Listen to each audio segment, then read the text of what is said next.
Today I'm going to be teaching you guys how to remove the lower unit on your 60 horsepower Yamaha. You have a total of 6 bolts. You have 2 on each side. Right here. You have 2 more identical on the other side. You have 1 right here that holds this trim tab on and 1 underneath it. So first you want to start off by tilting your motor up in the air like it is such, and you want to remove all of your bolts. So first you want to start by taking a ratchet with a 14mm socket in reverse. Put it in reverse, Terry. And taking all 4 of your bolts out.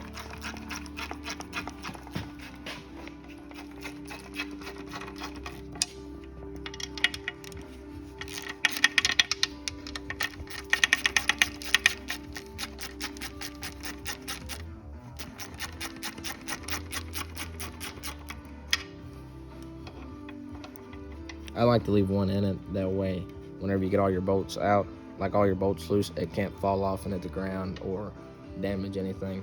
So you take your 4 bolts out. I've already got these 2 on this side taken out, so I just set them on top of my toolbox.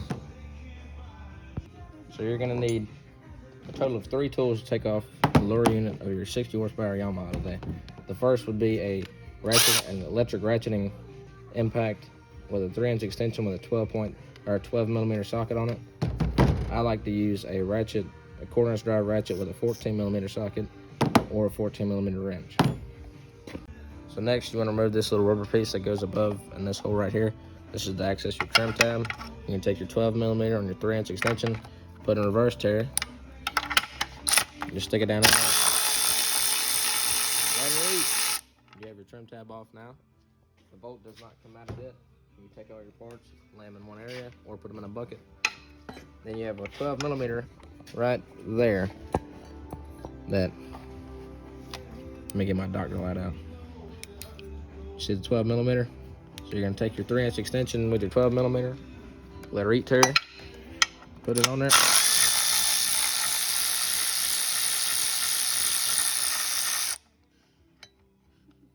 My bolt got stuck on my socket. It's a long boy. You put that on top of your toolbox. Now you're gonna come back. I'll leave this one finger loose. Come to this side. You take that little boy right there loose. Oh, you see it's already trying to come off of there. Would you just look at that? Take this. And pop that bad boy off of there, drop her right on down, and take it to your lower unit stand. I have another video that explains going through on servicing your lower unit of your 60 horsepower Yamaha, but most things are pretty universal between this motor and other Yamahas the same size, or it's all pretty, after you do one, you can do most of them. So I'm going to use a little bit of grease, because grease is a form of anti-seize. These bolts have anti-seize on them from factory because Yamaha is a little bit different. But you're just going to apply a little amount. I like to just wrap it all the way around the bolt. You're going to apply this to all of your bolts.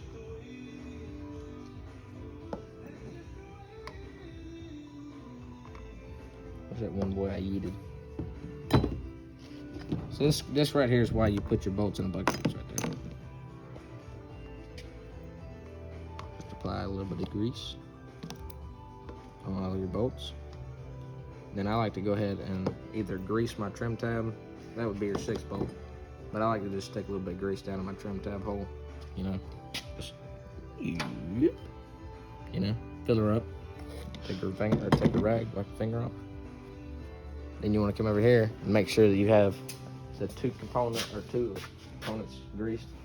You have your shaft greased and your shift shaft greased. That way they can't be seized up whenever you go to pull this off again in about 3 years to replace your water pump. So next you're going to take, and I actually like to wipe a little bit of grease on these dowel pins right here. These dowel pins are what help you line your motor up, or line your lower unit up with your intermediate housing. So you just wipe a little bit of grease on that unit right there. Wipe a little bit on that unit back there. I'm gonna rob a little bit from there because I didn't grab enough. And make the boss man happy and just wipe it on his clean white rag. Clean.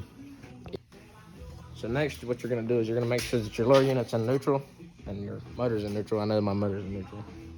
So next you're gonna slide your shaft up in there. The next thing that's very important, I'll move the camera right here. You have a water tube that goes up to your motor that feeds your motor. right here. That feeds your motor your water supply from right here from your water pump, and you have your shifter back here in the back. That has to line up with this little fella right here. So I'm gonna slide her up a little bit.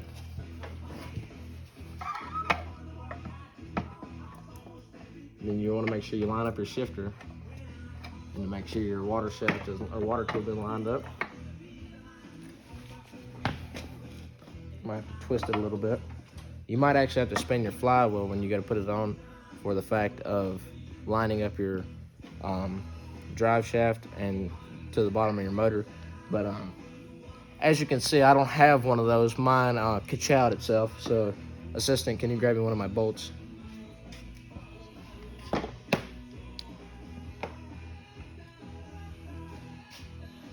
My assistant grabbed me a bolt.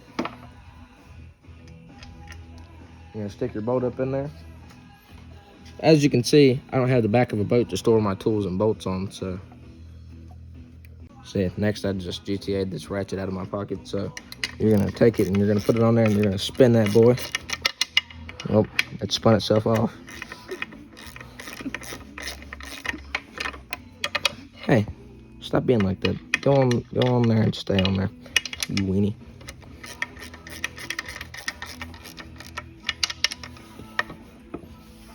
Sometimes they like to be little weenie hut juniors. You got to put your knee underneath them and hold them just like that, right there. And you just want to tighten one bolt up and get it pretty snug. That way you can get all your other bolts started and your motor's not crooked, or your lower unit's not crooked from your motor. That way you can get all your bolts started. So I'm going to take and start all of my bolts.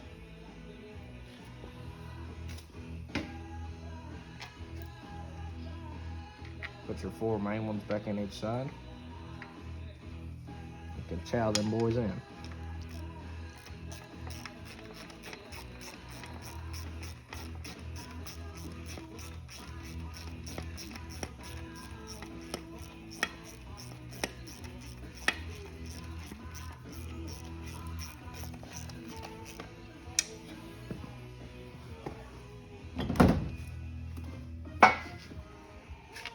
You got 2 more on this side.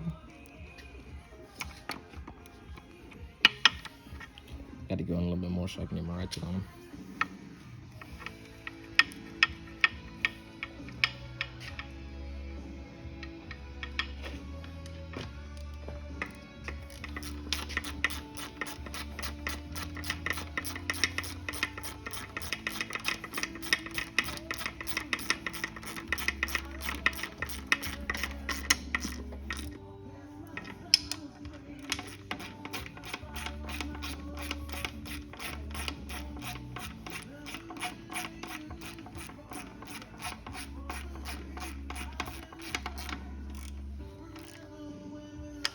And you got your one that goes underneath the trim tab. I'm gonna just cram that up in that little hole there. Tighten it up and get it started with your finger. Put it in forward, Terry. Drive toward the firework. And you're just gonna hold that until it gets tight. Then I just give her a couple little snugs. And actually I get my ratchet out just to make sure that my packy boy got her nice and snug. And you're just gonna take your ratchet, stick on it, make sure it's just nice and snug. You know, it's nothing but a little bolt. It's a 10mm bolt, so you don't want a 10mm bolt itself. So you don't want to put too much force on it and snap it off, because then you're just gonna have a day of fun. Ask me how I know. Don't actually. Next, you're gonna take your greased. This is an anode and a trim tab, but you're gonna take this, get it lined up in there. Take that boy in there and let her eat. Give her a little ugga. Then you're gonna take your little plastic piece, rubber piece, slide this back in this little hole here. Then you're gonna take your 14mm wrench. I like to use a wrench, that way I can just make sure they're all tight. And pull up on them. That's good and tight.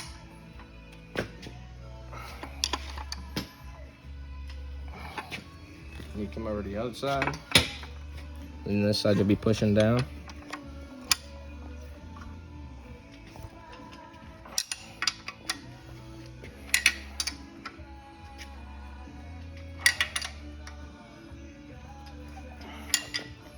Now all there's left to do is let it down and fire it up and make sure that water is coming out of this little hole right here. On this motor, it would be your, we call them our indicator for your water. Make sure water is going through your motor. But as you can clearly see, my motor is exited the group chat. So thank you guys for watching. If you have any questions, comments, or concerns, leave them in the comments.